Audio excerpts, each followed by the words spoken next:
Hello, hello, hello, hello. Incredible greetings. Hello, everyone. Incredible greetings. Welcome, welcome, welcome. How are you guys doing? It's another beautiful day in Zamunda.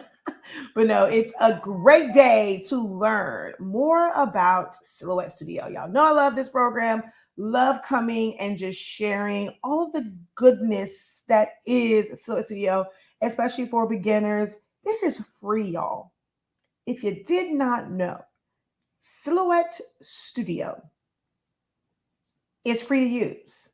And you can do a lot from the free version of Silhouette Studio. Now, there are major perks to having Designer Edition. Designer Plus is kind of like it's like to me, it's a means to an end. But if you get, if you have to get anything or if you are able to get anything, at least get Designer Edition. Business Edition, of course, is where we want to be because that unlocks every single tool and function there is. But Designer Edition, there's a lot of like key features that you get with that. As crafters, having the ability to use SVG files if you have, a cut machine, or even without a cut machine. SVG files are great even for printed designs. You don't need a cutting machine to use an SVG.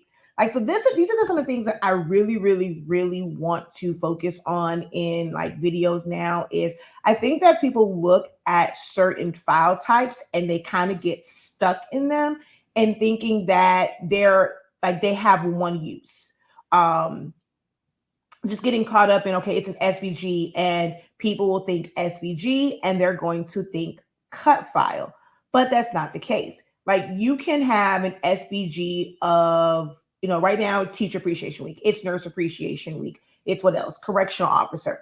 Like if you had an SVG that were elements related to teachers or school or nursing and medical and things like that, you can take those SVGs, customize them to whatever color you want. Make them big, make them small, turn it into a chip bag, make it into a sticker, a bookmark, a banner, a poster, a backdrop, a t-shirt.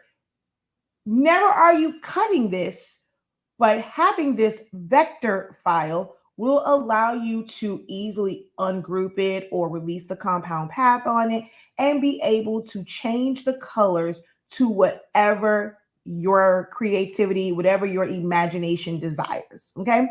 So I want to kind of, make, in the next couple like sessions and stuff, focus on that is debunking some of the myths that people have about file types and how they can be used. We think about t-shirts. It's like, oh, I need I need a JPEG or I need a PNG file. And that's not always the case. I'm always seeing things like, well, how can I save this as, if I'm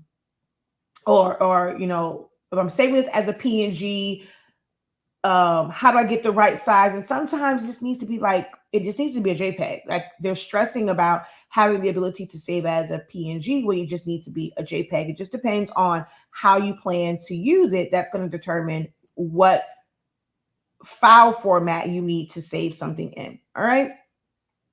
So that and more will come from these overviews and just things that beginners and crafters should know. I also want to know like your thoughts. What are some of the things that you've questioned, things that run through your head about, this journey, starting this journey, things that are concerning to you, things that, if you're already in it and you've been working and something might be frustrating to you, express that in the comments. That's how I can help. If you don't know, my name is Shakia Lavelle. I'm also known as the Professor because I have a wealth of knowledge to provide to my audience. That's more so where that comes from, not from being perfect and doing kind of everything. It's just the research that I do, the knowledge that I have that I've built up over 26 years, over 2 decades. I have built up this knowledge and it's just a lot, and some of this is just timeless. Like, things that I learned 26 years ago still apply today. And I share that in a way where you guys can digest it because there's so much going on. It can be overwhelming. I talk about a lot of different things and I've done a lot of different things. But when you ask your specific question, it now becomes like it's like tunneled to just that question, which is why I'm always encouraging you guys to ask questions. Because if you just let me go and I just kind of spew off and go, like, again, 26 years, it's going to seem overwhelming. I actually had someone send me a message and her message said, oh, actually, you know what? I want to read it because I think it's like really, really interesting the way that she worded the message to me. And I was like, oh, wow. Was I giving too much to where in my mind, I'm trying to make it where it's perfect for beginners. So it was basically, she was like, okay, I saw your post about saying get paper that doesn't need butcher paper. And I remember your videos from years ago. I've been following you for many years, but I need to go back and watch you more.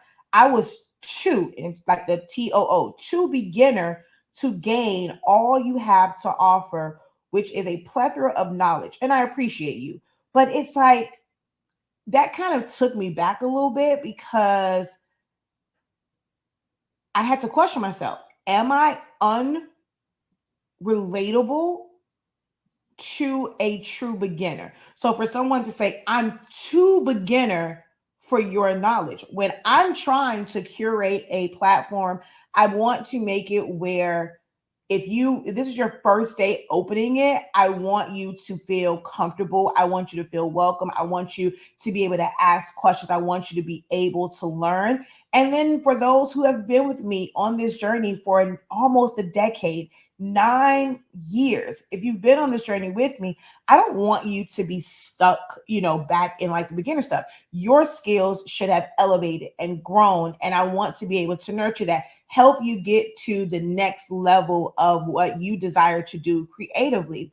So there is a mixed bag for me, but that kind of really, really took me back a little bit when for someone to say, I was too beginner for your information. And I never want anyone to feel that way. So I want you guys to let me know what is that you need to know. What are the things that I need to kind of go back to the basics? Because again, 26 years, some things are that I consider basic are not what beginners consider like basic or like ground level. But I don't know these things. I cannot help you not be frustrated. I cannot help you grow. I cannot help you realize and reach the goals that you have if you guys are not talking to me for where you are right now and the information that you need right now. So I encourage you guys to be engaging, like to engage with the live videos, leave comments, even if you're watching the replays of it. No matter however the thought comes in your mind, post it that way. Because I can normally ask a couple follow-up questions just to make sure that I'm on the right path and like the right frame of like thinking, like how you're trying to process and what you're trying to figure out. So if I ask a few more follow-up questions, is just to get clarity, and then I can direct you to give you an answer or direct you to an answer. So do not hesitate to be engaged with these live videos. All right. So I really should have been sharing this out as I was saying all of that, but I wasn't because I was trying to find the message. So I'm going to share it out. If you guys can hit share and share out as well, that would be great. But I'm about to share this out. So if you're watching the playback of this, instead of having the silence in the beginning, I did go ahead, kind of have an intro. Now I'm going to let you know that I'm about to share this out. I'm going to try and get it done in like the little countdown timer, which I know that I'm not going to be able to do, but I'm going to try my best to get it done. There will be some silence, I guess you would say, in here, but we will be right back to get into this. Start writing your questions in the comments like now. I go back. Because I use StreamYard, I'm able to see all of the comments. They stay there. They're easy to follow. I'm able to go back. So go ahead and start dropping your comments, your inquiries, like just things like that. Just start filling up the comment section. Let me know where you are in this journey. Are you a beginner, kind of intermediate? You've been doing this for a while and feel comfortable. You just like my content. What machines do you use? What printers do you use? Just what are you interested in doing in this creative journey? Okay. All right. So let me go ahead, share this out, and we're going to get into this. All right. Be right back.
Oh, I thought I turned that one off. I guess I didn't.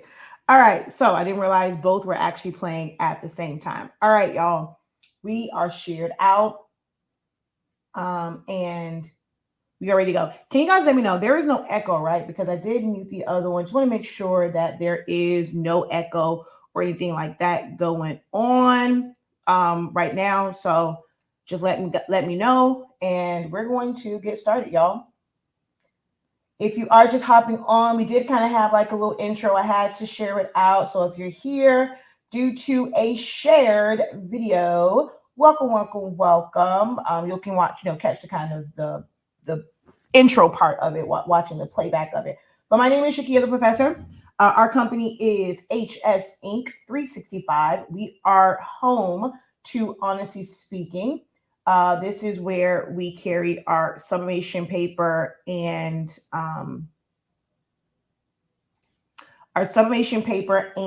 ink. This is where you can also sign up for class and things of that nature. I have been teaching creatives and crafters for nearly a decade now. So like 9+ years, I've been doing this creative thing, or just kind of getting into design and just doing, like, just really using the creative side of my brain for, I would say, in an organized manner for 26 years. I'll be 43 on May 30th, y'all. I cannot believe that. Like, I'll be 43. So I know y'all see my face. It's like a baby face, but I'll be 43. And I started this when I was in high school, in my first graphic designing class. So I really put a lot of emphasis on designing, because I feel like that is the foundation of what we do as creatives. You have to know like how to design, to kind of just be that visionary. So I focus a lot of, my trainings and things on design. Lately, I have been showing you guys a little bit more with the actual Silhouette machines. When I finished like transition back, changing like space again, more with like the Siser Romeo and stuff like that. But at my core, I started all of this 10 years ago with showing others how to use Silhouette Studio. If you don't know, Silhouette Studio is a standalone graphic designing software. If we go over to www.silhouetteamerica.com, here is where you will download this software. It is not mobile based. There is like a mobile version to send things to the machine, send finished designs to the machine, but it's not a design program. You have to have a Windows based or Mac operating system. You cannot have like a Chromebook or any of those ones that just allow you to kind of do things like different versions of like Word, just get on the internet. You cannot use those programs. Those systems, it has to be a Windows-based system or a Mac operating system. So no iPads, iPhones, and Samsung phones, stuff like that. But you go over to their website, you're going to create a free account. It's absolutely free, no obligation to buy anything, but creating an account connects like your design, like the design store, which has some free items over there once you get like kind of like a machine. But they also have free files. If you decide to get designer edition or business edition, you have to connect it to an account, especially with the new versions of Silhouette Studio, because you don't have like installs. It's once you just log in, like it just activates it. So you have to connect that code to your account. So you want to go on, create a free account. Then you're going to go over to software, get software. The latest version does not work for everyone. I don't know what kind of system you have. How old is your system? Are you, do you have a decent, decent amount of space on your hard drive? What does your memory look like? How's your graphics card? So everybody's system is a little bit different. They do have you can go through, it shows you the system requirements. If the current version doesn't work for you and it's like constantly shutting down, you can always uninstall that. If you don't know how to uninstall, there's a lot of videos on YouTube that pretty much goes over how to uninstall something completely from your computer. So you're going to want to uninstall that and then go to one of the older versions.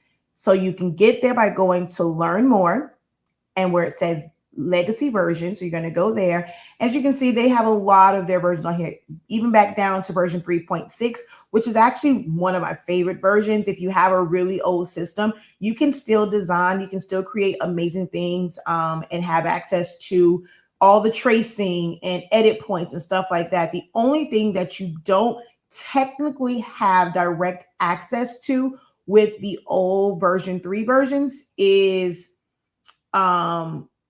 saving as a PNG, JPEG, SVG, PDF directly in Silhouette Studio. But there are ways around that. There is a website that's called Ideas Are Us, and that allows you to take a Silhouette file, so a .studio3 file. And as long as it's truly a vector, there's no pictures, no JPEGs, no PNGs involved in it, you can take that file, it goes through their system, it converts it, and you will be able to save that as an SVG to be able to sell or to use in other programs. Then you also have print to PDF. Windows systems come with it. Most Windows systems come with it, but there's ones that you can download if you have a Windows. My favorite is PDF Creator. I don't know. I think someone's like, it's like Cute PDF or something like that if you have a Windows computer, but there are what's called print to PDF platforms, and like PDF Creator, even though it says PDF Creator, it has an option to save things as a JPEG file as well. Now, you cannot save as a PNG with a transparent background. And when you use PDF Creator or print to PDF, it does save it with a white background to it. Now, if you're able to use, the 4.3s and stuff like that, where you can save as a portable document format or a PDF directly in Silhouette Studio, it makes it to where that has a transparent background. Because it's transparent, you can, I know for me, my DTF printers, because they know me, they know I know what I'm doing, they allow me to submit PDFs to them because their system to like set it all up and put the, they have to take it into Photoshop to put the spot color and all of that. And PDFs saved from Silhouette Studio will open up in Photoshop, size scaled, it's all scaled up, and it will open with a transparent background. They literally open it, they put the spot color, keep it moving, shot it. So my people allow me to do it. You have to maybe prove to your vendors and know they have some type of setup. Most of the ones that I kind of operate with, it's through like emailing your files. It's not like an upload to the site. Some people have sites where you upload the file and the PDFs don't quite work. So you just have to check with them. But I design DTF prints, save them as a PDF. I open them in Photoshop. And then as soon as I open in Photoshop, I go file export, quick export as a PNG. If it's like, if they absolutely require a PNG, boom, boom, it's a quick thing. And I'm ready, to go and just send it to them. I don't recommend saving as a PNG from Silhouette Studio if you're going to do DTF prints, because it does leave like a gray line around it, which when you open that up and set it all up for DTF printing and they put that spot color for white, those very small gray pixels will pick up, even though they're light, they will pick up, and now they're going to get white onto the back of them, and you're going to look like you have a white outline. So I do not recommend saving as a PNG from Silhouette Studio if you're going to do DTFs. All right. But here is the site where you will go. Push come to shove, like for any, like, if your system is able to handle version 4, my recommendation is this one right here. If someone can write it in the chat for me, it will be version 4.3.370. That is the version that I recommend that you install. If you have a system that's like not too great, that's probably going to be the most stable version. And go ahead and install the 32-bit version if you have a Windows system. Even if your system says 64-bit, install the 32.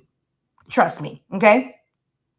So that's that. That's how you get it. And then if you want to ever upgrade, if you go over to our website where it says right here, Silhouette Studio Business Edition Upgrade, there's also one for Designer Edition. Or if you have Designer and now you're ready to take that leap and get Business Edition, there is a link here. So you just go ahead and click on that. It's going to take you to a site where you can get the instant code. It's going to be emailed to you.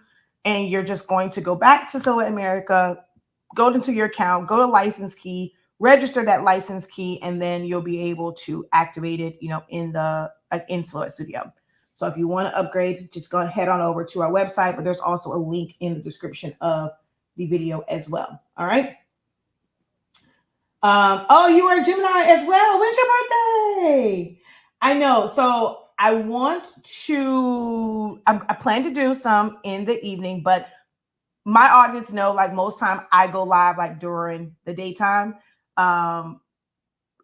because once my kids come home, they don't know how to be quiet. So when I really want you guys to really retain information, even if you watch the playback of it, I don't want kind of like a lot of pauses and like just children in the background. So I try and do these because I work from home. This is a full-time job for me, educating and helping others. So I do them during the daytime, and you guys can always go back and watch the playbacks. I never, take them down unless it's a situation where I was just kind of recording because I went live because I couldn't record it on my phone because my phone had no memory, and I want to kind of like really edit it down. That's the only time. But ones like this, where it's like Q&A or just like a walkthrough, I never, ever, ever delete them. I literally, like I said, I have videos from 9 years ago that are still available today. Okay. Thank you, Miss DJ. Yes, please like and share. Thank you very much for letting me know the audio is good. Hello, hello, incredible greetings. Thank you guys. Welcome, welcome. Hey, just say. Thank you guys for letting them know we got one on Facebook and YouTube that it's 4.3.370. All right. Hello, hello, hello. All right, let's see.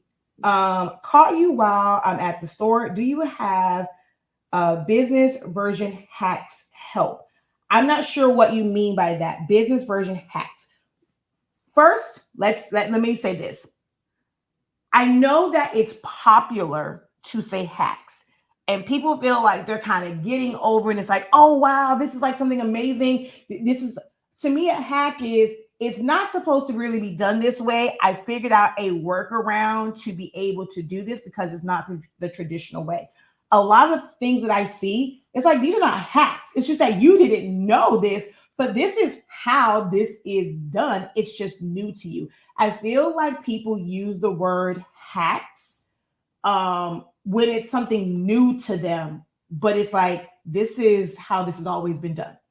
So everything is not a hack. So I may not necessarily call it a hack, but if there is something in particular, I can definitely show you how to do certain things. But that's probably a good place to start. I'm probably going to work backwards, right? So some people think, okay, let me get Business Edition. They think that it's going to completely change your life, but it just opens up small things. And I'll kind of show you guys some of those things that Business Edition opens up, because I think it's a great tool, but I think people think that it's more than what it really is. It would help me if I understood the terminology, like what is compound path? Why is it important? Why do I need to release it? Great. Love that one. So I do have a class where I break all this down. It is a longer class. It's something like, it's a course. So many people say they have a course, and it's like, if you were to put it in printed form, it's a booklet. I mean, it's a pamphlet. Like, they call it a course, but they're not really taking you from a beginner standpoint, like getting an understanding and getting to an endpoint. That is one thing that I can't say. My Essentials of Silhouette Studio, it really is. And like, I want to kind of get to, like, I want to teach, and this is a free teaching, but this is technically still a business for me. And I try my best, like when I'm doing these, not to kind of dwell on it too much.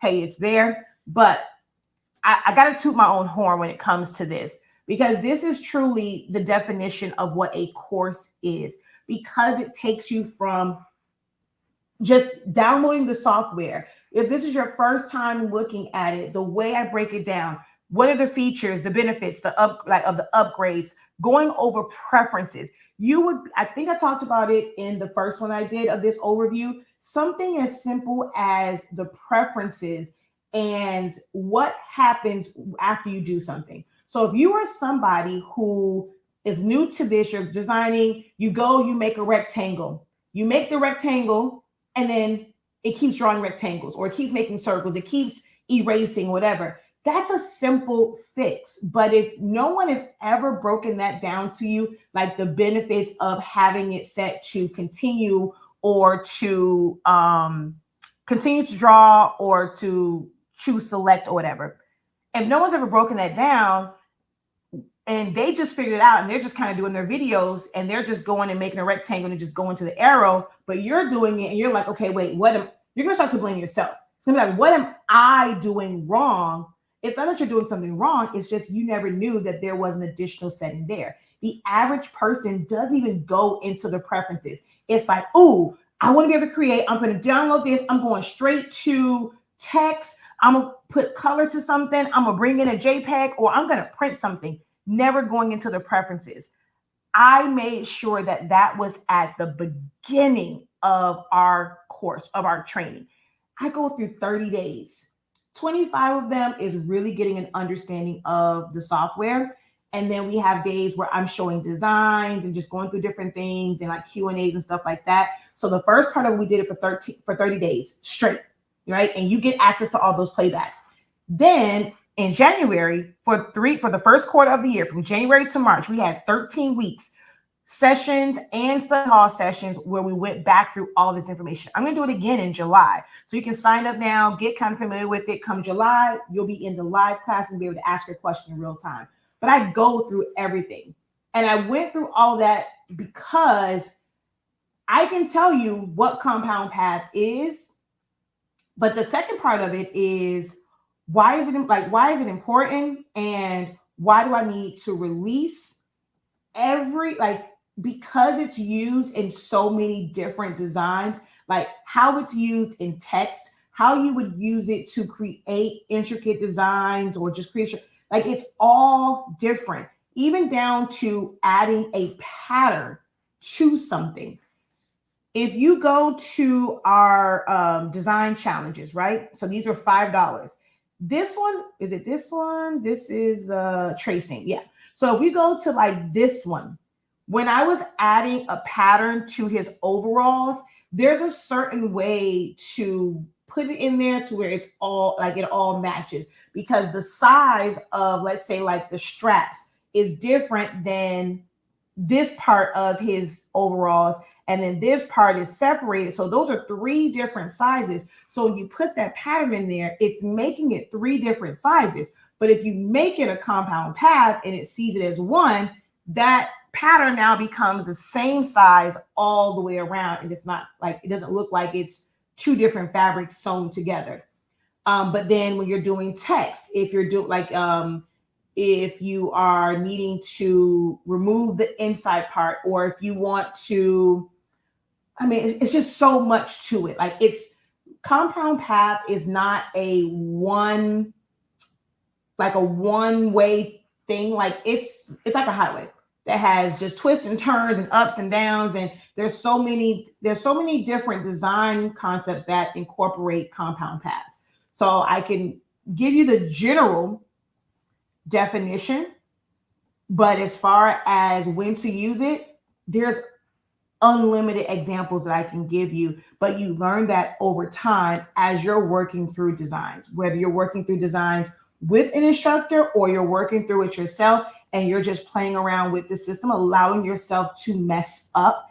I preach on that. I believe in that it is okay to mess up. You learn so much through the mess ups, just as much as you learn from like doing it correctly and properly. I have a Cameo 3, been using it for about 3 years. Incredible morning. I'm kind of a beginner. I'm using an Epson EcoTint printer. I have one for sublimation, one for DTF, and one for regular prints. So I'm guessing for DTF, you have what, the 8550, and then you have the one for the regular prints and then one for sublimation. All right. Let's see. What will cause a download not to load? And I'm sorry y'all are looking at this screen. If I'd have known that it was going to be questions like this, I probably would have set up my camera so that way you guys can talk to me instead of talking to the screen. But I'm going to come over here to Silhouette Studio, so it doesn't seem like I'm just trying to self-promote. So because I thank certain groups for allowing me to share it in there. Now, what will cause something to not load? One is if there was an interruption in the download. So if it's something like comes up and it just does not upload, go ahead, delete that from your system, put it in the trash can, and try and re-download it. Because so many things are happening, there might be broken segments to where the file just did not completely, like it didn't download properly. And that could be, that happens often. So your first step, if that happens to you, and okay, actually, you know what? No, let's say, let me back up. I guess the first step would be making sure that the file is compatible with the program that you are using. If you download, hold on, wasn't sure if I was muting myself because my elbow kept hitting my microphone. If you're downloading, let's say, an SVG or a PNG, not PNG, a PDF. These are file formats that you must have Designer Plus, or Business to open. So you can download it, but it's not going to open for you if you don't have the correct version, right? The correct edition. So that's going to be first, is making sure that you're actually able to open it up. If it's a version or a file format and you have the right version of or right edition of Silhouette Studio, or if it's just a JPEG or a PNG, it was probably corrupt when it opened. There's some segment in there that's kind of corrupt. It could be the file itself from wherever you got it from was corrupt, or it could be something happened as it was downloading. Or even just like, well, when you save the file to, like, if it's an extracted file and then you had to extract it, and there's a lot of things that can happen, right? So you want to delete that file and you want to upload, like you want to download it again and try and open it. If it does not that second time, it's probably that file is corrupt. If you are able to open up that file format and it just will not, that particular file is corrupt, or the person saved it incorrectly. You can go and if you got it from someone on Etsy, let them know.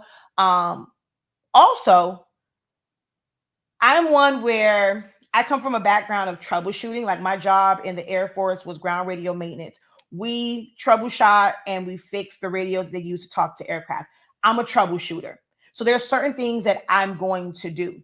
If you have another computer in your home, in your workspace, like if it's available to you, you download that file onto that computer and see if it opens up. If it opens up on another system, then it is something with your system that's just not making it compatible.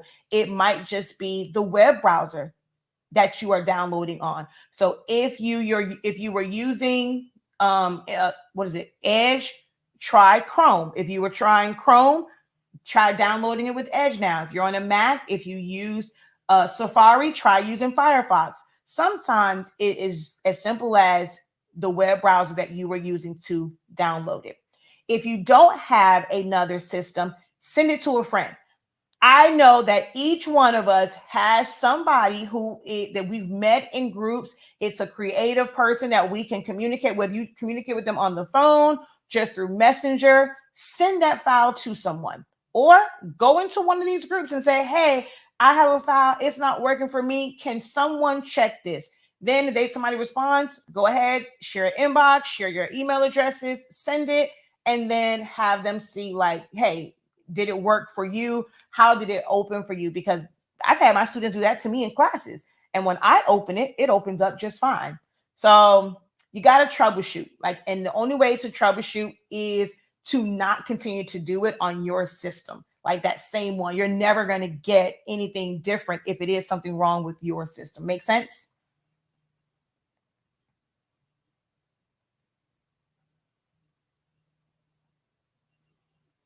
Is there a way to choose the color code in Silhouette Studio? So choose or to add a specific hex code. So how you're asking it, if you search for videos that way, you may not find the answers that you want. So there's a couple of things that you can do for color codes. And I'm gonna still answer questions, guys. So feel free to post them, even if you have to post it and then leave because you're at work. Your question will be in the video. You can always come back to find the answer to your question. So after this one, I'm going to do like a quick little overview because someone said something about business edition. So I want to kind of go over that, and then I'm going to go back into answering more questions. Okay. But definitely continue to post your questions, comments, inquiries. I want to be able to help you with what you actually need help with. Okay. All right. So I'm going to go file merge. I'm just going to bring in an image onto the screen.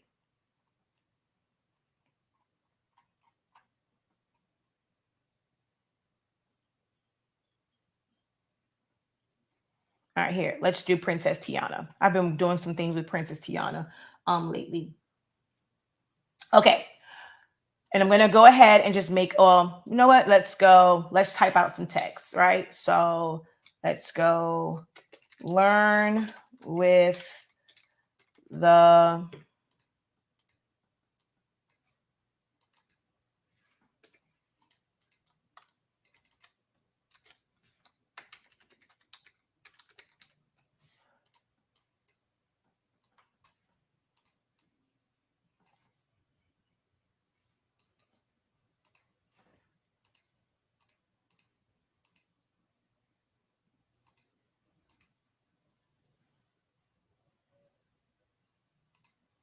actually, no, this needs to be like that. And then let's give this some sort of script font. All right, there we go. Learn with the professor. Boom. Now, as far as filling in colors, some may gravitate to the color palette over here as a way to select from the preset colors that Silhouette provides. I do not recommend using any of those colors for actual printing purposes. When you are going to print something, you should be using a printed color chart. A printed color chart. Every printer that you use, you need to have a color chart printed from that printer onto whatever media you are, or paper, basically, you are going to use. So let's say, let me see, someone said they had a Sublimation, a DTF, and a regular printer, right? So I'm going to, from my Sublimation one, I'm going to print it out in the print settings that I normally use. If you use multiple settings like ICM or automatic, Epson Vivid, Adobe RGB, you're going to need to print them out in all of them. But I kind of have like the one that I pretty much use, which is Adobe RGB. So I'm going to print that out. I'm going to press that to a shirt, some type of scrap fabric. I have one that I have on a hard substrate. And whenever I need to design, I'm going to reference those color charts, and I'm going to use that particular hex code because I am now seeing exactly how the print will come out. What's on the screen, your eyes can play tricks on you because every screen is different. You can walk into a store like Walmart, Best Buy, Target. I was about to say Circuit City, but they don't have those anymore. But anywhere where there's a bunch of TVs on the wall, they can all be playing the same thing, but the color, the quality, the clarity looks totally different because every monitor is different.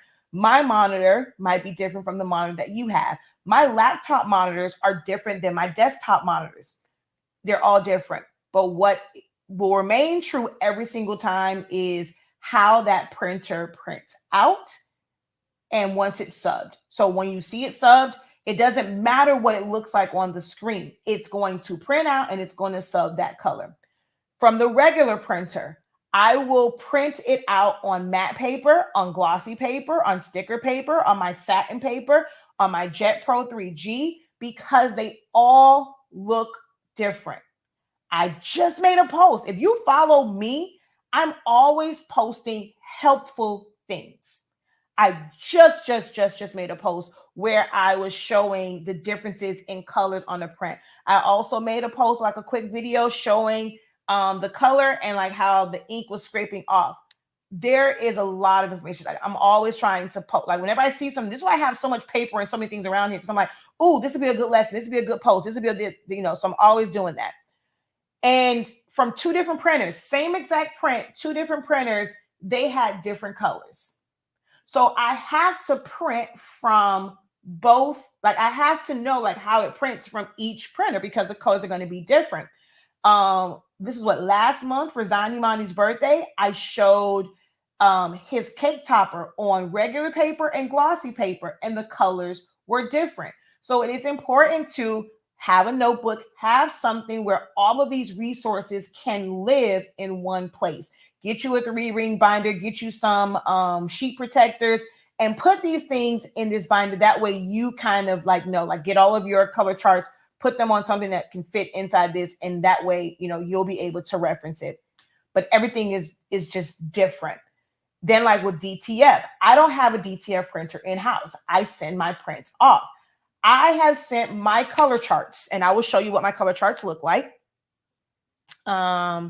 Let's go library, and here are my color charts. These are available on our website where I've already categorized them for you. They're well, this one doesn't have the chart 1, chart 2, chart 3, chart 4, but they're on there. But I have this, and I have sent this to every person or every company that does DTF prints for me. I Love It Customs. I've sent it to Florida Flex, Urban Prints. I send it to them. I've had this printed out from which I can't find it. I don't know where I did it. Probably have to order another one. It cost me a pretty penny to have it done. But if you want to send it to like your screen printers, if you ever plan to order full color screen print transfers from a company and you want to be able to have, you want that color to come out correctly. So you need to submit it to them. You end up paying more for it to kind of have this like done because it's a full color print, but you can do that if you want to send it to like the screen printers. That way, you know, but you should always be referencing it. Now, the ones over here are ones where there is no color code to it. You have to sample the color. So you'll use your dropper and you'll sample a color. So if you look at the chart, that's the one that you want. You just find the row and then you have to sample it. So you cannot sample like that from like, what is it? Cricut Design Space. Canva does have it where you can sample a color, Silhouette Studio, Photoshop, things like that. So you have to have a program where you can sample colors. But all of these over here, they have color codes to them. Now you can easily just sample it. The joy of version 4 is anything that you sample or like the last colors you use, they're up here and recently used. And so even though I'm on this page, if I come over here, those colors are still there. I can sample it. I mean, I can just click on it and it's going to fill in with that color. So if I come back over here, I'm going to go back to my dropper. I'm going to select this one. See, that color is now right here. I'm going to come back over here and I'm going to select that one. Now, if you are looking at a printed chart and you can actually see the color codes, what you are going to do is I'm going to, let me see, FF3366, just because that's easy to remember, right? So FF3366. I'm going to come to the same one, our fill, under custom colors. You have something right here that says hex. There's some other ones as well. If your color was an RGB value, you'll put that in, but it says hex. So right here, I'm going to go FF3366. Boom, it changes the color. So with that, when you're saying but is there a way to choose the color code? It's not choosing it. It is inputting it or sampling it or selecting it. Make sense? I know that was a long answer. Hopefully the long answer was worth it and you learned a lot in it. But for those who are like, just answer the question, I don't know how to, because I'm an instructor where I like to give full context because you need to know that for other things as well. So hopefully that was the answer that you were looking for and that was helpful for you. Okay. So like with this one, like let's say now you have a picture, right? Or you're designing. you want your colors of other elements like text and things like that, you want that to match the colors that are in the images, because we can't change those, right? We can't change. I can't go in and try and like tweak this green or yellow, the color of her skin. Like I can't. But what I can do is, because I can't adjust that one, I'm going to make all of my other elements match the colors that are there that I cannot change. Okay. So I'm going to click here, sample, and it will change the color. If I wanted the green, if I wanted this one to be like this lighter one, or actually that actually is kind of a greenish color. I want to come into a little bit more green, probably like in there. Okay. And then I'm just going to come to the top and turn the line color off. If I wanted the color that is in her eyes, I can select that. On her cheek, her lips, her crown. You can sample that and it's going to be that color. Okay, so for gang sheet purposes, what you will need to do is submit a color chart to them. The reason why is it's going to look different on screen a lot of times.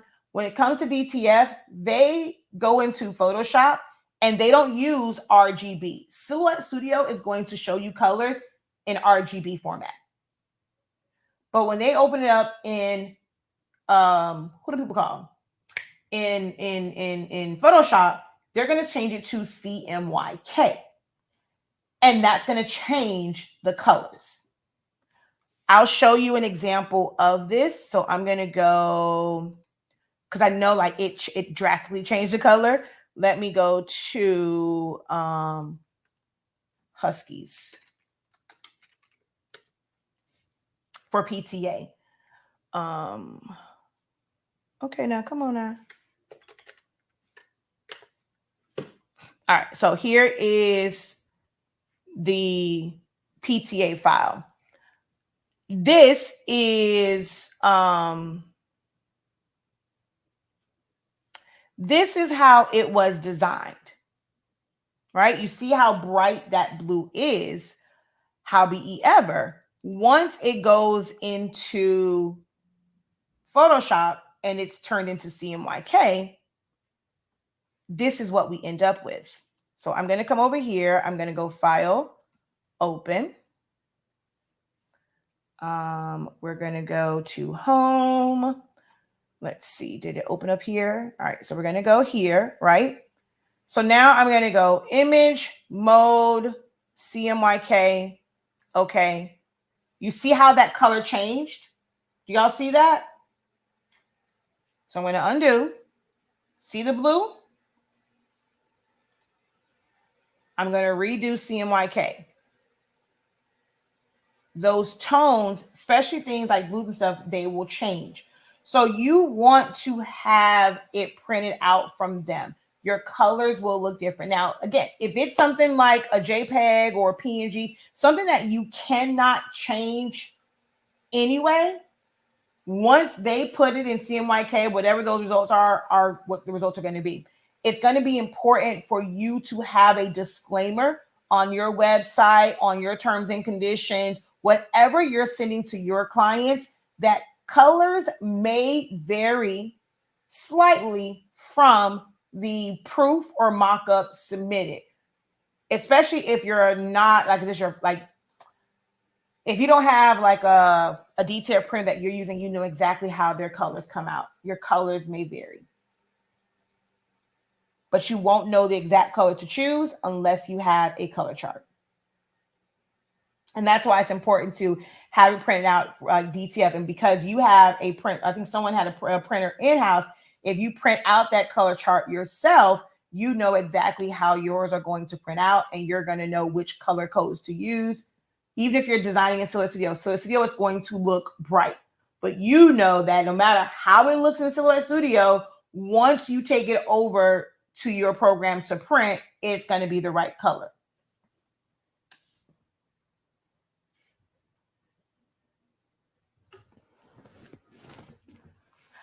Between screen print and DTF, which one would you say screen print transfers will never be cost efficient for 3 to 5 prints? Never. Never, ever, ever will that be efficient.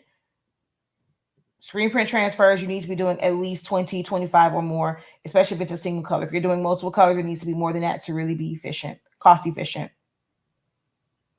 Oh, come on. All right, so let's talk a little bit about Business Edition and some of the perks of it. Keep those questions coming. Keep those comments coming. If this is helpful for you guys, let me know. Sometimes I feel like I'm just rambling. I don't know if this information is helpful for you guys because you don't say anything. So yeah, if you guys could let me know if it's helpful, if you learned something new, please let me know. So that gives me a gauge of like what all I need to focus on for future broadcasts and things of that nature. Okay. Let's see.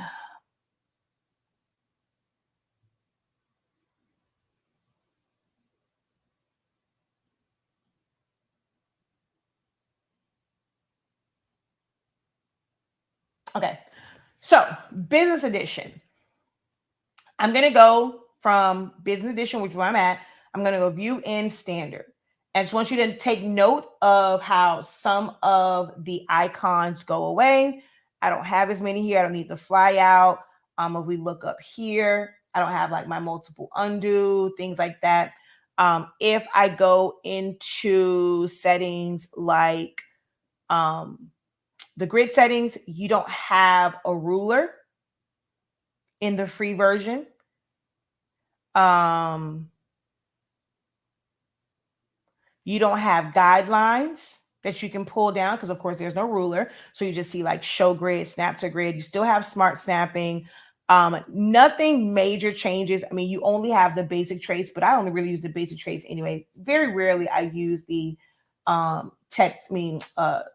trace by color or magnet trace. I don't really use a magnet trace ever.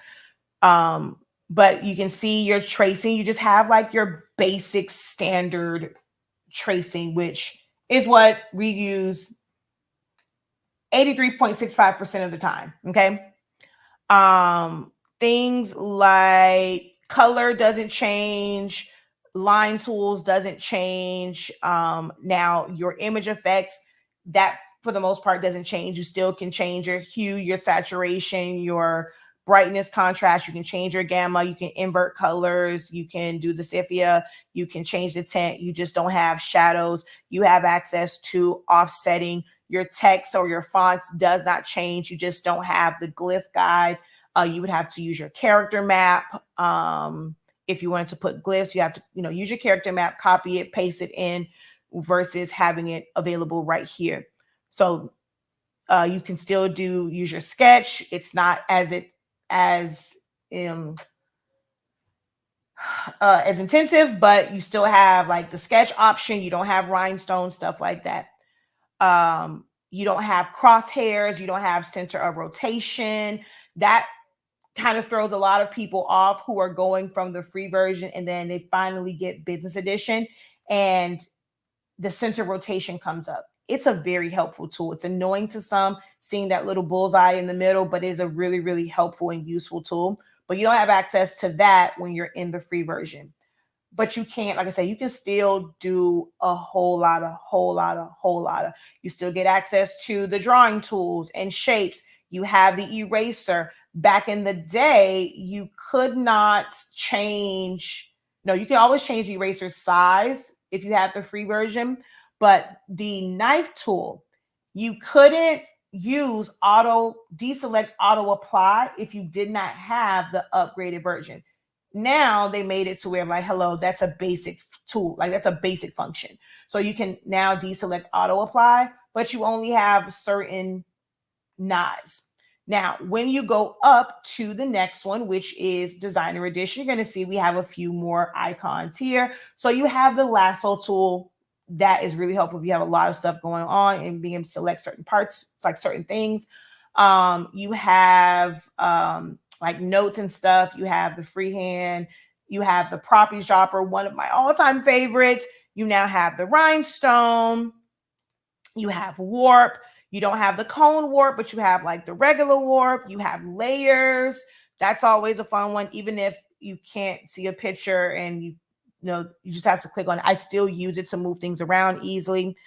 Let's see if I go back up here to grid, we now have the ruler, you have your crosshairs, you have guides, tracing, you now have by color, magnet trace, you now have shadows, you now have shear or skew shear, you have that. You have, let me see, I think, yeah, you now have replicate. Well, you have because you always have advanced replicate, but now you have replicate to objects. Because if I go view in standard edition under replicate, oh wait, no. So you still have, that's kind of cool. I just realized, maybe I did realize it in the class. It felt like deja vu. I think I did say that in the last essentials, that object to path was in the free version. That's actually amazing that they are giving that in the free version. I just knew for sure that would be a paid upgrade. So now if we go to Designer Edition Plus, everything is pretty much the same. It's just now you can open up embroidery files. That's one thing I didn't show. Like with Designer, you can now open up SVG files, whereas before you can only open up JPEG, PNGs, Silhouette files, and DXF files. With Designer, you can now open up SVG files. Designer Plus, you can open up embroidery files. And then once you go to business, you can open up EPS, Illustrator files, like all different file types. But one of the bigger things between like Designer and Designer Plus is under warp, you now have the cone. If you guys saw the candles that I did, that I wrapped, that look like school supplies, I use the cone warp to be able to arch that so that it goes onto it straight. So you get that with Designer Plus, and it's also in Business Edition. The rhinestone tool now has advanced, although in my class, they learned advanced is not that advanced. It's kind of booty. But you do have that, but you have the rhinestones. But yeah, so that's that. And then when you go to Business Edition, the key feature of it, and they kind of created this, was for those who have multiple machines, you now can send to multiple machines at one time. So I can come to this page, send it to the forward, open up, go to the next window, send it to my two, open up another, like go to another design page, send that to one of the ones or whatever. So I can literally cut up to 7 machines and they all can be going at the same time, whether it's the same design or a different design. If someone has a sticker shop, they have 7 different portrait machines and they want it to be faster for cutting out their stickers, they can have that on one screen and they can load it up on all 7 of those machines and they can cut all 7 sheets at one time. Or if they wanted to, they can have 7 different designs open, they print them all out and they're cutting 7 different sticker sheets at one time. That was like the main feature of business. And my favorite is the multiple undo, to be able to have a list and be able to go straight to it and not have to just click undo, undo, undo, undo, undo. I kind of like read it. Okay, edit, fill. If I move something, if I weld it, like trying to find those key actions, click on it and it's going to go right to it. And I can also, if I went too far, I can easily hit the next one and go up a few steps in reverse. That's one of my favorite things, being able to save in different file formats. So now when you go save, it's not just Silhouette. I mean, not just Silhouette, not just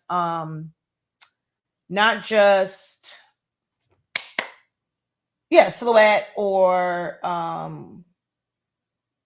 you can now save as, I'm trying to think, can you save? I've always had business. So wait, let me see something real quick. View in Designer, file, save as, save to hard drive. So yeah, that is true. Yeah, Business Edition allows you to save in other file formats. Because if you have Designer, you still can only save in version 3, version 2, or GSP, which is for the original Silhouette machine. But when you have Business Edition, you can now save as a JPEG, a PNG. I just use PNGs for mock-up or thumbnail purposes. I do not save designs that I want printed. I do not save them as a PNG. I go through that in my class as to why not. And I think I also went over it in the last live session as well, kind of did a quick overview of that. PDF files, I think it's an SVG. So you can save in all of those file formats once you have business edition. So now that opens up more file types that you can save in. So that's kind of like in a nutshell. I mean, you have like media view and stuff like that. I don't really use those. But in a nutshell, those are like the key features of each of the upgrades.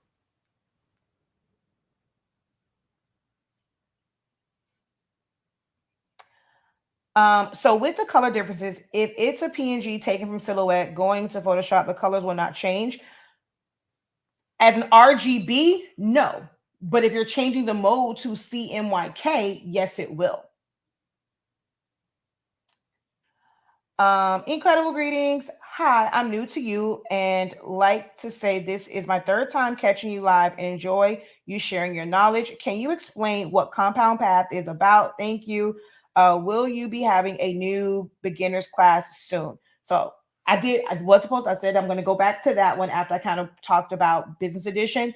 I will go back because tracing, compound paths, those are like two of the most asked questions that I always like get or see. So I will come back to the compound path, but like I said, it's a lot. Like it's not just a one thing. It's a lot. It's a lot. It's a lot. It's a lot. As far as the beginners class, you can sign up and enroll right now, right? You don't have to wait until July. You will get access to the first 30 days, like the original 30 days, that whole training. And then we just wrapped up at the end of March. We wrapped up the refresher session, which was 13 weeks of going over kind of the I do, we do, you do. It was supposed to be that format, but it was a lot of like teaching. But we also had study hall sessions. That was something new that I did not do the first time around. So I taught a lesson, and then the next week we had a study hall session for students to come in after they watched the playback of it or anything they watched in the first one. They can submit questions via email or be in the room, ask the question. So we had study hall sessions. I did that. That was new. We're going to do that exact same format again live. Twice a week we'll meet. We'll have a lesson. We'll have a study hall. That will happen again in July. I'm letting you know right now, the price will change before July. Right now it's $103.65. That is 30 days, 13 weeks, but that's times 2 because there's always 2 sessions a week. And now we're about to do that again in July, and you get access to all of those because I mean, if you're just if you listen to like a podcast and just listen to like me going through it and questions and stuff like that, you pick up on different things. I have students who were in this from the original 30 days that say they still go back and review it. I call it your ultimate video reference guide. As long as you're taking notes, you will be able to go back and reference these videos at any point. The price is going to change before we start the sessions in July. Get in early. But as far as beginner class, this is one. If this might not be, you're like, hey, I got to kind of wait for it. We do have buy now, pay later options. I highly recommend that you come here and partake in some of these design challenges. They are $5.63. Get all of them. The way that it's taught now, this one right here, baby, it's gonna be it's gonna push you to the limit. But it is absolutely amazing. Those who watch it, I still get emails. We get posts in the groups for people when they watched it. Now it's like it's clicking, it's making sense, and it's like, oh, I wanted to create myself a calendar. I needed a to-do list. I needed this. And they have created it. There was someone that she sent it to me. She made kind of like a countdown calendar and like a to-do type list, because like a weekly planner. She made it for her, I'm not sure if it was her niece or her sister. Someone was getting married, and she is like the matron of honor. And so she was kind of like, putting together like a little, all the things they have to do, like a task list, to-do list, deadlines, having all of the events, like fittings and bridal showers and bachelorette parties and, all the meet, like all that stuff. So she created this little calendar for them, and she did it all from that training in Silhouette Studio. And she was like, they were so impressed by it. And it was just like, oh my God. She added like pictures of them, their engagement pic. Like she just added a lot to it. It was absolutely amazing. I'm waiting for her to share it, but I understand why she can't share it now, because there's a lot of like sensitive information on it. And it's like information that's in real time and that will have phone numbers and locations where they were at. So for safety reasons, she can't really share it, but she shared it with me and it was chef's kiss. Absolutely loved it. So the design challenges, if your money's a little short, I highly recommend enrolling in, like, just signing up for those and going through those. It's not just about, oh, you're like, oh, well, I don't need anything Minnie Mouse. It's the lessons in it, and it will help you for future designs. And these all happen at the end of the year. So I do design challenges at the end of the year. So we won't have any more of these until the end of the year, the last quarter of the year. Let's see.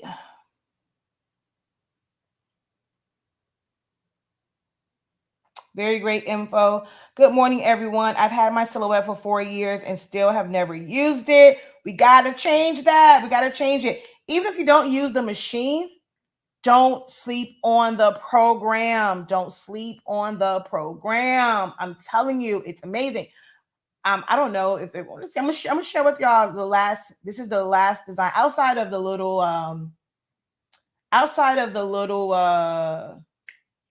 Dollar Tree candles that I did.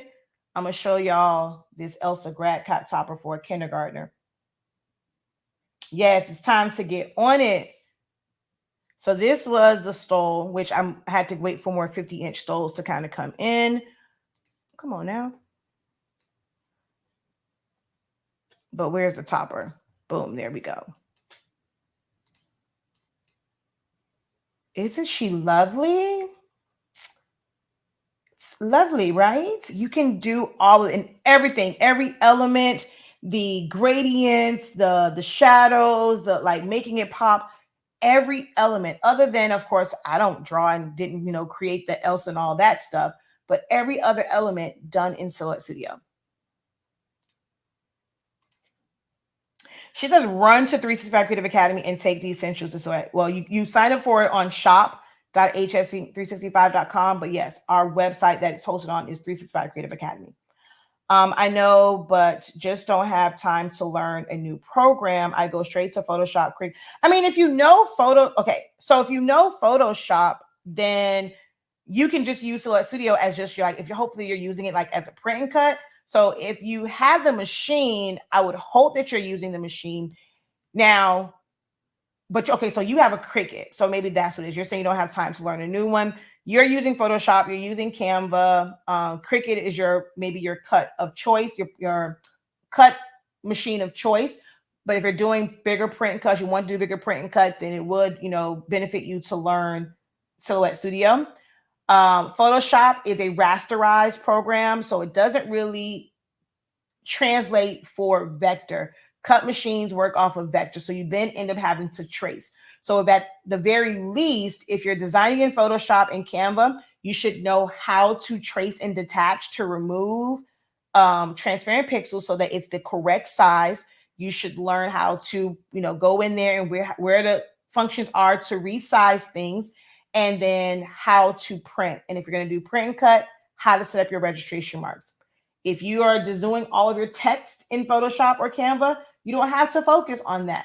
But there are things that you should focus on if you have the machine and you have a desire to use it for print and cuts or to be able to print larger. But I mean, technically, I guess it would just be for print and cut because you can print from Photoshop. Canva, you cannot print directly from Canva, but you can then save it in Canva and then open it up in Photoshop or another program. The other thing of my classes, I am not teaching you technically just Silhouette Studio. The way that I teach, it translates to other programs. For those who have issues when they're designing in Canva, oh, why is it not coming out to the right size? It's cutting off, it's doing this, it's doing that. There are design principles that are the same no matter which program you're using. So how I teach you graphic designing. I just use Silhouette Studio as the program that I teach graphic designing from because it's free. You don't have to buy anything. You don't have to try out a free 14-day trial and try and learn all of it, like to see if you want to keep it. It's free and you can do a lot from the free version of it. So if you want to learn to design, invest in the classes. Thank you, Professor. I love your videos because I'm always learning something new. Which silhouette color do I love the most? I love my two. With the business edition, can we now can we now open up? You could always open up embroidery files with the business edition. You can open up embroidery files with Designer Edition Plus. That is what Designer Edition Plus was created for, was to be able to open up embroidery files. And then, of course, since business edition is the highest version, it goes over into that version as well. So it actually went designer, business edition was created. Designer Edition Plus came after business edition was already here, which is kind of weird. Since I use my Cricut to cut, it's easier to just run to it. But you're limited in certain design things. For me, when you are ready to actually learn designing, you cannot do fades and like even the fade mask, right? You cannot do those soft fades and things like that with Cricut Design Space. You can't use those because it's going to just make it a blob. For certain design techniques, once you are ready to explore and get into actual designing, that is when the light bulb is gonna go off, and it's like, okay, I need to commit 30 minutes a week. If it's only 30 minutes, if you can't do 30 minutes a day, 30 minutes a week, an hour a week, just do small lessons, play in the software, downtime, just play in the software and pick up on all of these little nuances. Make it where it's like, okay, I'm going to commit anytime that I need to, let's say, do a chip bag. Anytime I need to do a chip bag, I'm going to make myself do it in Silhouette Studio because I have to learn it. I need to do this chip bag.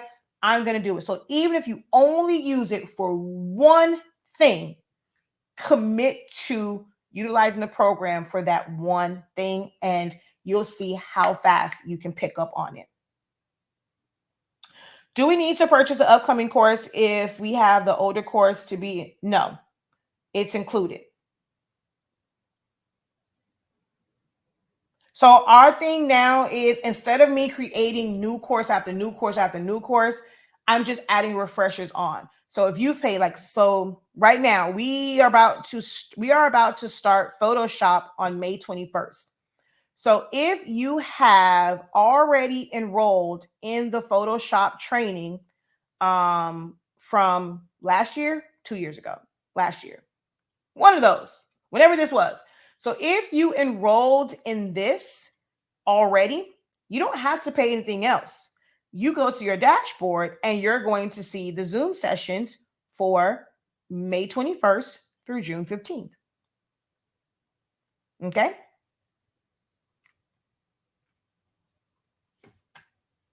So that's how we're doing ours now. The only one that will kind of be like a new one, I'm not going to kind of do it as a refresher. I think it's like the Shopify one, but I'm going to do the party favorite one over. If you were enrolled in that one before, hey, you can just come to the next session if you want to.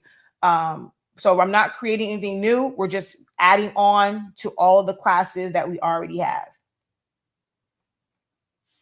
Okay, let's finally, we're an hour and 18 minutes and 19 minutes, and it's going to be the last thing we kind of go over. This is a question I get a lot. Let's talk about compound paths, what they are, how you use them, things of that nature. Okay.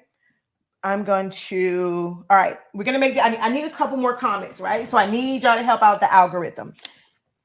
Give me something to search on online that I can trace. So we need a little bit of a audience interaction. What is something that I can search so that I can trace it? It all depends. Some class. I mean, what about other? What do you mean by what other classes you have purchased? You have unlimited access to whatever is there. If a refresher is scheduled for a particular class, then you will be able to attend the live Zooms. Like the design challenges, there will never be a refresher for that. You just watch those. You can now, when it comes to new design challenges, you're going to have to pay for those. But any classes where I'm going to do like new ones and there's a refresher for it, if you're already enrolled in it, that Zoom, if I'm adding the Zoom to it, you will have access to it. I have no idea. What is a sassy girl? Don't even know what that is. Sassy girl for Tumblr. I have no idea. Is that a character? What is, or you're just saying like a theme, like that's something that you're working on. You want to create a sassy girl Tumblr, meaning like, is it imagery you're looking for with that? Is it words? I have no idea what you mean by sassy girl Tumblr. Okay, if you cannot get into them, then that would mean you are probably logged into the wrong account. But I don't remove access to anything. Now, if it was, as long as it's on the Academy site, if you had classes with me 6 years ago when they were in a Google Drive, there was emails sent out about those saying, hey, you need to download these. I'm not going back because that just takes too much. So we sent out emails for that if you guys were not, and we're talking years ago, because once I started 365 Creative Academy, anything that's on there, it is on your dashboard.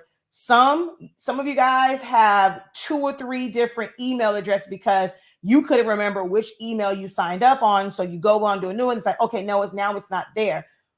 If you send us a message and you send us saying, hey, I can't access it, we will look for it. If you have, we will send you, hey, you have more than one account. If you would like those accounts merged, it can be done, but for a fee, because we didn't have you go and create a bunch of different accounts. But now if me and my team have to stop and be able to go and merge them, we can, but there will be a fee associated with it. But we don't take away access to anything. You have complete access to every class you have ever purchased within 365 Creative Academy era. Just cute girl. That doesn't really help me because that would give me such a broad, like that would just be too many images. If you feel like you are missing a class, like I said, send us an email to info@365creativeacademy.com and we can research it for you and see if they're under 2 different accounts. Yoda or Goku. Let's see, a flower. I don't know, love. Then, like I said, just send me an email, because any class you've taken, we don't take away any access. Any class that's there, it should be on your dashboard. Let's see. So we just have 2 people. So Yoda or flowers. All these people watching, 3 people made a suggestion. Come on, y'all. All right. So let's see.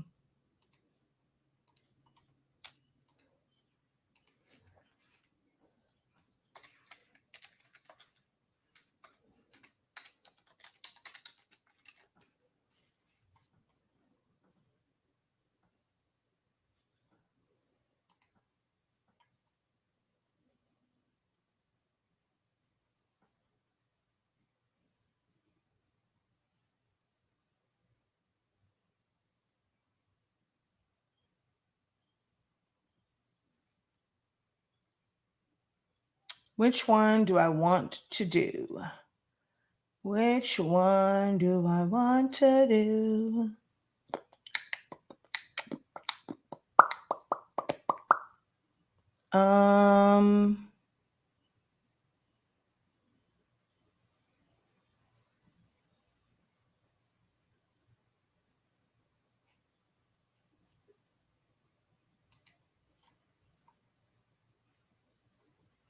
None of these have enough detail for me to really want to use it.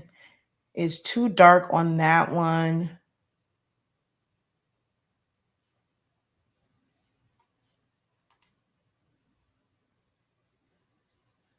I'm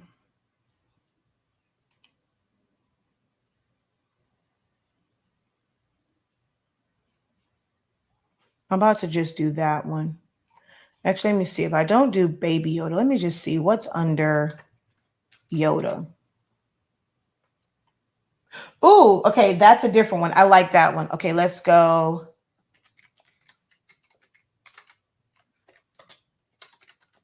That's a different one. Dragonfly. All right, now I gotta just find one that is.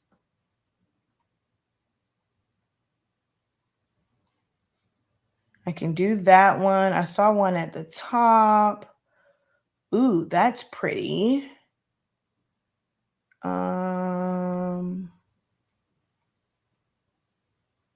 Ooh, this is kind of interesting because it's not closed off. So I can do that one. This one's free. Okay, this is a simple one. So we're going to do this one. Okay, and it's a free clip art. So I'm going to right click and I'm just going to copy this. Now, I'm going to turn into a vector. But let's say, because there's a lot of things on here that was like, okay, there was a SVG of it. So if you have an SVG, it's going to already be vectorized and you just have to do like the next steps, whatever. So I'm going to do this one. So I'm going to come over here and I'm going to paste it. No need to download it. You can just copy and paste it, right? So, oh,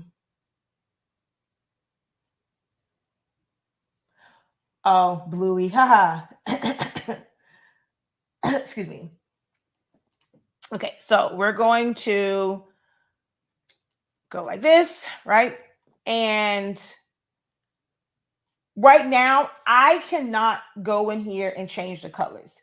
If I had something like Procreate or if I had something like Photoshop, I could use my magic wand. I can click in this area. It's going to create marching ants or a selection. I can then paint or flood that with color, right? To be able to add color to something. Or you can do like the live paint and stuff like that. But that's because they're picking up on pixels. Something like a vector program, Silhouette Studio, even like Illustrator, you can't just go in and just fill those areas. And well, I think Live Trace you can, or Live Paint you can, but you have to trace it so that you, one, remove all of the negative area around it. If I want, this is white doesn't print. So if I wanted just the outline, let's say I'm going to put this on a canvas because I want people to paint it, right? I'm going to do painting with a twist. We're doing dragonflies. I want to put this on a canvas. I'm just going to sublimate it to a canvas just so that it can be the outline and people can paint it, right? If I go and I size this up to, let's say I'm using a 12 by 12 canvas.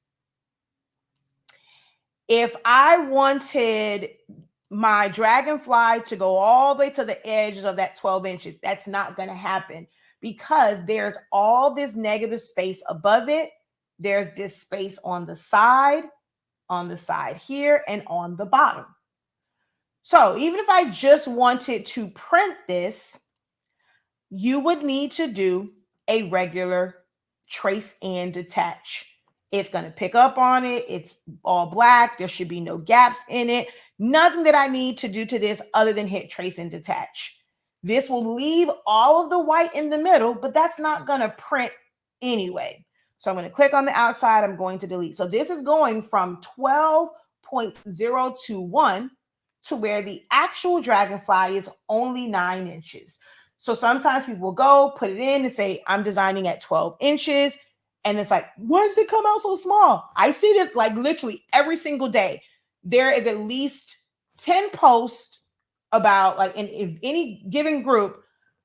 Why is it coming out small? I size it to this size. When I print it out, it's small.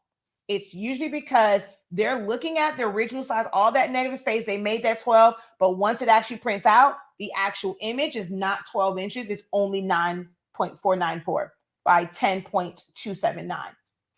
Now, if I want this to be, I'm going to stretch this to about 12 inches.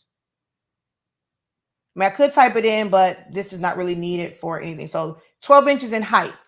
This right here, 12.021 in height. Big difference in the sizes of those dragonflies, right? Big difference.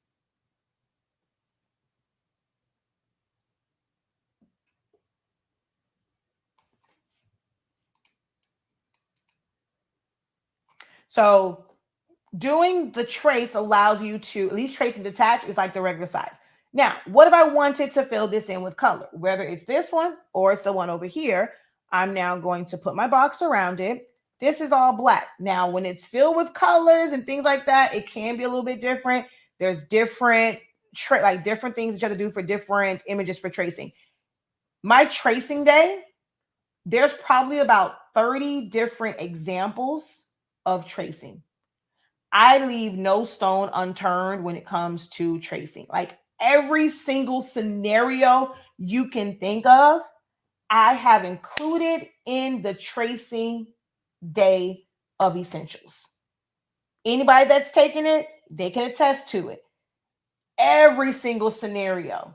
I tell them all the time, I strategically pick these images because I know that they will come up. And if you experience it now, when it comes up and you might be a little frustrated, oh, wait, okay, I remember these from essentials. I'm going to go back. I'm going to see what the professor did. It's a bunch of images. Everything from just traditional traces filled in with color. Like if you're just fixing it because you want a high resolution because it's pixelated, trace and detach, how to fill them in, how to fill in gaps. We go over it all. Okay. So now this is filled in. We're going to hit trace. Nothing will happen to the original. Nothing whatsoever will happen to the original. I now just have an outline of this. If I fill it in with black, if I remove the line color, it looks exactly like the one over here. The only difference is on this one, you see pixelation. The color starts to fade in certain areas. Certain pixels have gray tones instead of all black. Even in the black, it's darker along here. It gets lighter in the middle, right? I'm not sure if y'all can really see that on your screen, but hey, there you go. I zoomed in a little bit more. Now this is vector. It's all solid. There are no pixels anywhere. So you can use tracing to create a more high definition, clear version of a file. Now there's a little bumps and stuff because of all the pixels. That's when you can do things. See all these edit points. You do things like simplify, and it will smooth out those lines. Sometimes it can change the shape. You may have to go in there and alter some things, but it will smooth out some of those lines because you're taking away some of those edit points. Now, here is where compound path comes into play for this particular thing. We want to change the colors. This is a compound path. A compound path is just one, like everything is just one. You cannot have individual elements. If I go here and I make this orange and I'm now going to put a star over here. I'm going to make that blue and I'm going to put a diamond in the middle of here. Okay. Uh-oh. Come on now. Why are you doing that?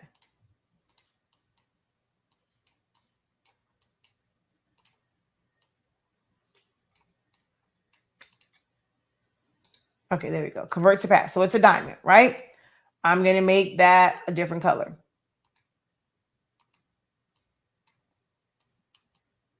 If I were to take all of these and make them a compound path, I can't have three different colors. They become one. It's one bounding box. They're still, the star and the other is still separated, but it still sees it as one. I double click. I have edit points. If I move this edit point and cross, it's going to give me a gap because it's one. It becomes one element. If I want to now separate these and I want them to be different colors, I don't want this to cut out. So because they're one, wherever there is overlap, it will create a cutout. That's how you create openings. A P, a Q, a D, an R, there's a B, D, a lowercase g, R, things like that. They have a shape in the middle that makes up that font.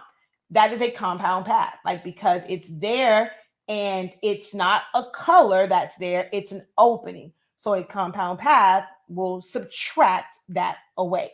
Okay. And then you release compound path to be able to select everything individually. So now that they are released, I can select this diamond. I can move it out. I can move this over here to the star. I can make this a different color. I can make this another color now. I can add a pattern to it. I can add a gradient to it. I can now just modify this. If I go and I pull this over here because I want it to be in front, it's not going to create an opening because they are all individual elements that are just overlapping, layered on top of each other or whatever. They all can coexist. As a compound path, they cannot. They're married. They become one. Okay. So I say all that. Now we're going to go over here to the dragonfly that we created. If I want to change colors on this, I release compound path. This always freaks people out.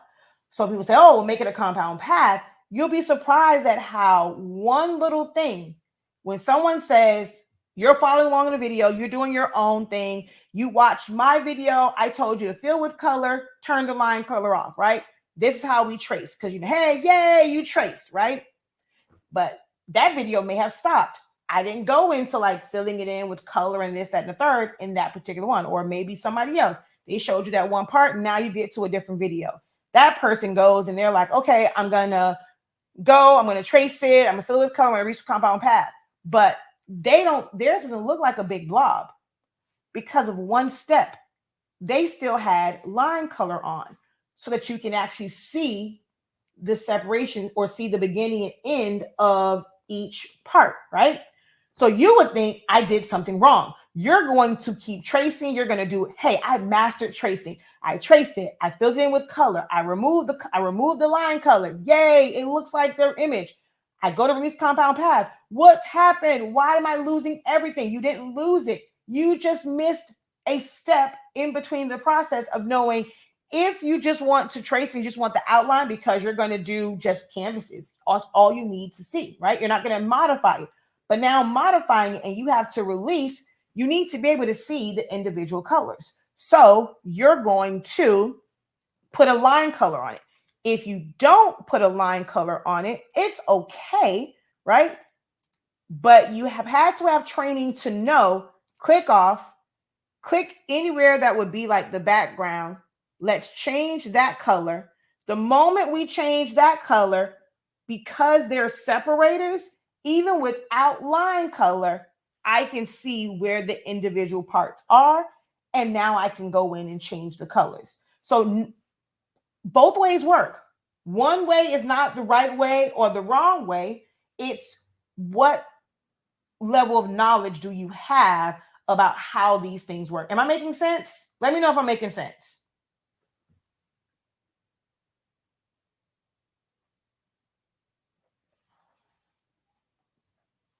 Let me know if it's becoming a little bit clearer for you. If you had questions about compound paths and things like that, let me know if that's ever happened to you, where you were following a video, you thought you're doing everything, you release, and now it's just a big blob and you thought you did something wrong.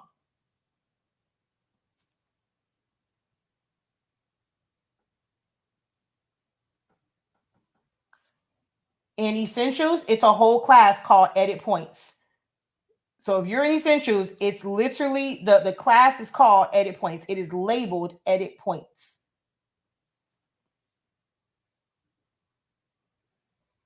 Making sense? Yes. All right, so you guys are students of mine. I know because it was shared in the group, I know we have some newer people here. If you are new to me and you like, is this helping you? So you guys, I appreciate it. Love you, love you, love you. Y'all have been in my classes for a while. So for some newer people who are new to my platform, new to Silhouette, is this kind of helping it make sense? I'll have to catch the replay. Okay, so I have a question. I purchased Business Edition from Swing Designs, and they send me a code via mail. I use the code to upgrade my main computer, but the upgrade only happens on one computer. So how can I get the software? As long as you're using version 4.3, 4.5, you go to help, and then you just go apply the upgrade. It's going to tell you to put in your password, your email and your password. It's going to automatically activate. That's it. So if you're using 4.3 or later, you do the same thing. You just go to activate and then you just type in the code. The code on the older systems can be used up to 3 times before you have to contact them for them to reset it. If you're using 4.4 or above, all you have to do is log in. It will automatically apply.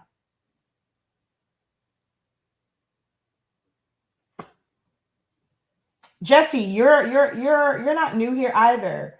You're a day oneer. You know, you're a loyal follower. I wanted to hear from those who are just being introduced to me and or just being introduced to Silhouette Studio. Is this making sense for you? I know y'all names. I'm used to y'all. Y'all always support. You're always commenting, engaging, and I thank you guys so very much.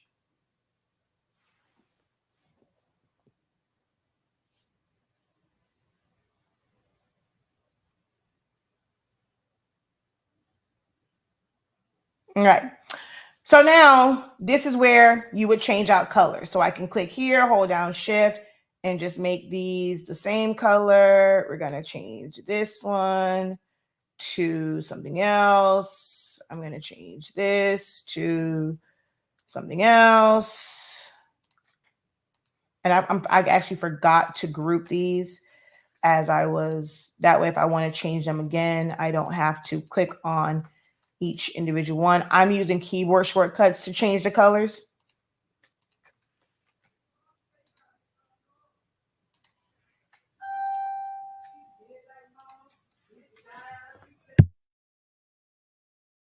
Hold on. My mother's about to walk in here being very, very loud. Hold on one second.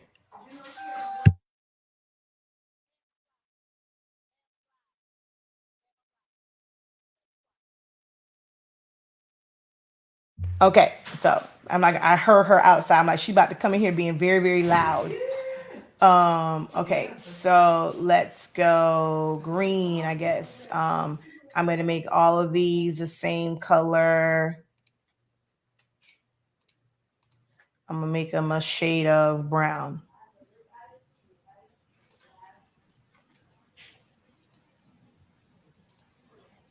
I'm going to make his eyes white.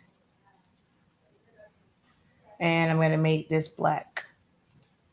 Okay. So we're able to change the colors. So we release compound path to be able to change it.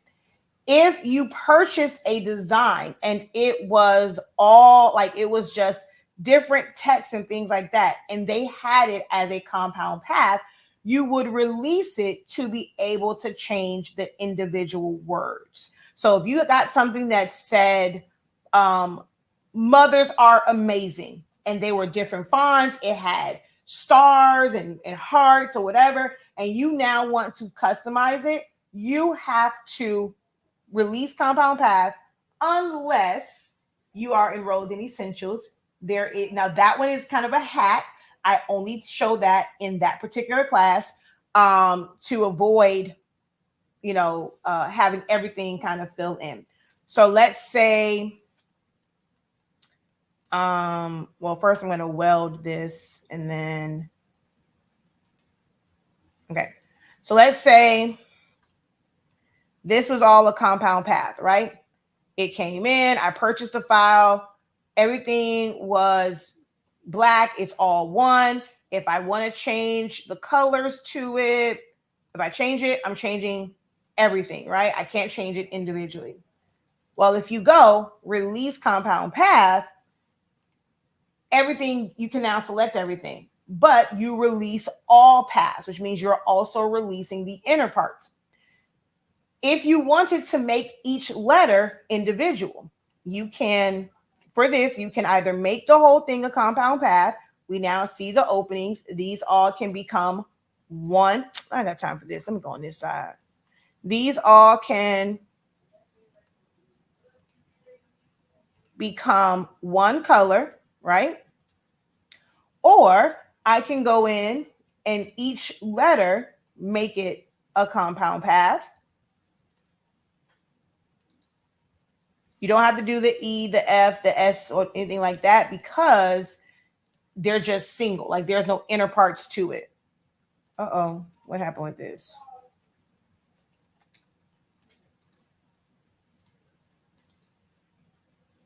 And now each letter would be able to be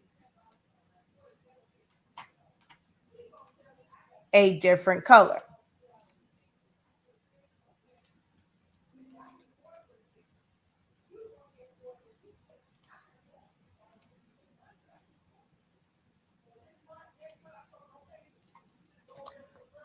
Oh, Lord Jesus, she is so loud. And then I can group them together. Okay. Up here, I can make the word learn a compound path. I can make the word with because it's welded together. I can't do the individual letters of the word with. So that whole thing has to be made into a compound path. Same thing with the word the. Now, after I make it a compound path and I have like this opening that was created between the T and the H because they were welded, I can use my knife tool and I have to separate it.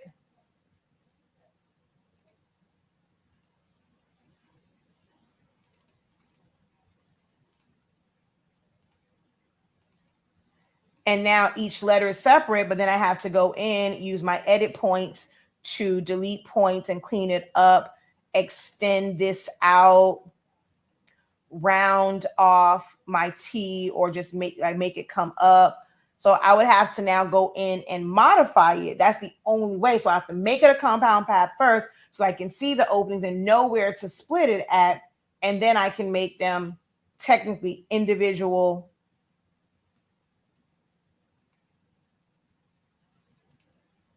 colors. And I'll just bring this to the front, bring this to the front.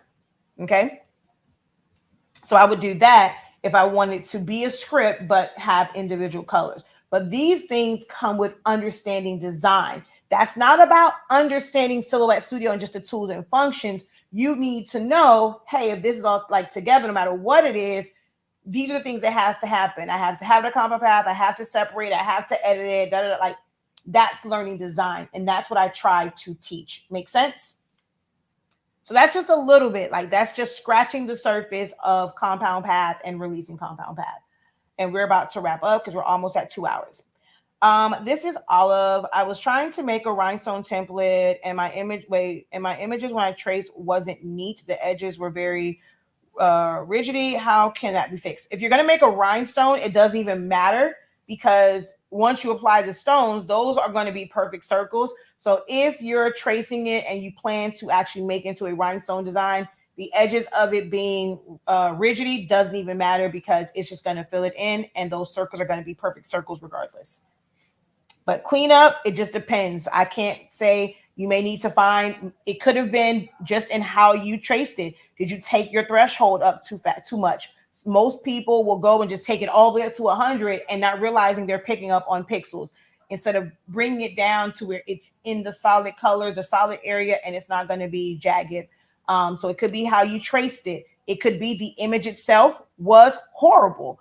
And there is no amount of fixing it. If you try to use simplify, it's going to change the shape completely. You will have to go in there, use your edit points, construct stuff, move things around. Like you would have to full on edit it. And I've done that before. I've been on and I've fixed files for an hour, 2 hours on live, just kind of a watch me work. It's not this easy thing. Everything that you do is not going to be plug and play. It's like, okay, put this on there. Let me hit a button. It's going to happen instantaneously. That's not going to happen. Some edits will literally take you hours, which is why I teach my business students about having different price points for different design tiers. All right. Oh, wait a minute. I lost y'all on my phone. So last call for any questions. If there are no questions, we're going to go ahead and close out this overview session. So last call for any questions that you guys may have that you want to see addressed in this live broadcast. After that, we will shut it down. I know it's 2 hours. I'll try and do maybe some timestamps on this one, but I like to try and get it in. Me starting, stopping for like this, that, and like making them smaller videos, that'd be too much sometimes.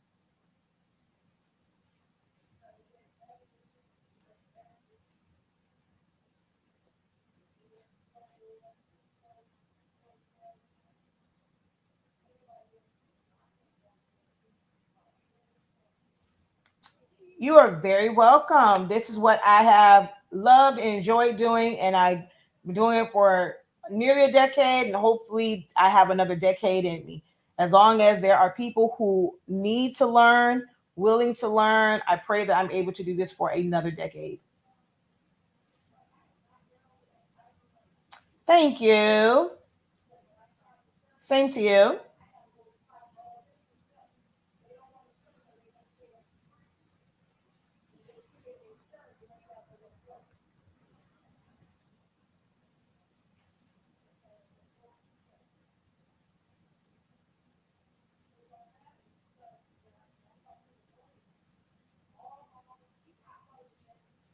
No, thank you for this information and your time. I'm going to purchase the Essentials course right now. Awesome.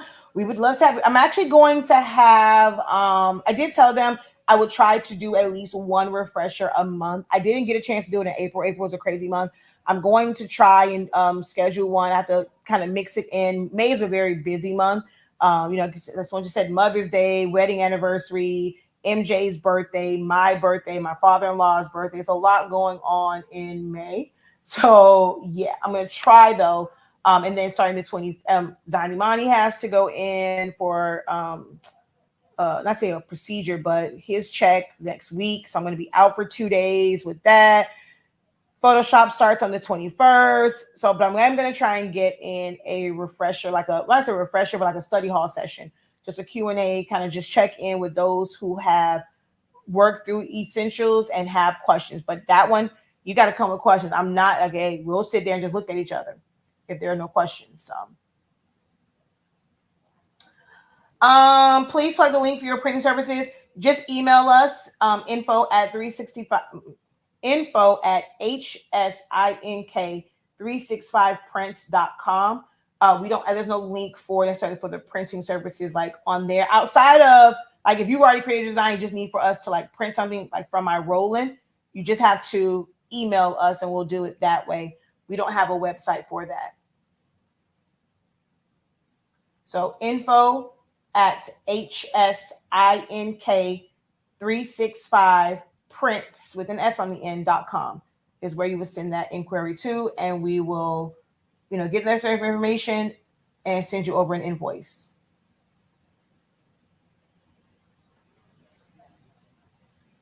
Oh, guys, because it was supposed to end today and it's been so much that's been happening. We are nowhere near the quota for it. And I sent out emails. I guess you guys did not see it. I forgot to send out another one, but technically today was the last day because it's like the Friday, but we are nowhere near the quota for it. The pre-sale, pre-order for rolls is on the website. Where did it go? I just saw it. There we go. Pre-order. Today was supposed to be the cutoff, but we're not near the quota. So I'm going to let it go for a week. If we don't reach it, I'm just going to refund those who, because I cannot order it. And, with just that number of people, then I'll just have to basically restart it again. So I can refund those people. And then I'm just going to try it again and try and remember to keep posting about it because it's just always so much going on. But I'm going to right now extend it for a week. And I'm going to probably post every day starting today about the pre-order for the sublimation rolls, the tacky rolls, and even like fast dry.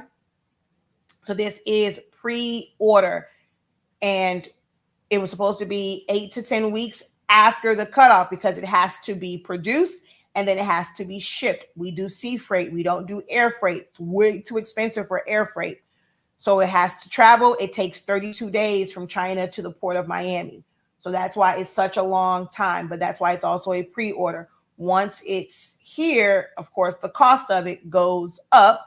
But this is how you make sure that you have it. So if you are wanting to plan for Christmas, or you just want to do longer things, order you a couple of rolls. But the pre-order is open right now for tacky. We are sold out of tacky. We have fast dry on the website, but we are sold out of the tacky sheets. If you like that one, the tacky rolls. Tacky sheets will not be back in stock anytime soon. We have to get rid of the fast dry that we have before we add in, additional inventory. So whatever is left on the site is all that's left, but you can pre-order the rolls. We can't do a pre-order for the sheets because it will really be hard to meet the quota for the MOQ for that. So this is the pre-order is available. I'm going to extend it for a week. I will be sending out an email to those who have already ordered via the pre-order that it will be extended for a week, and then we will process the order. Hopefully, if not, we're just going to issue out refunds. All right. So until next time, guys, have a great one. Continue to unlock your creativity and be ink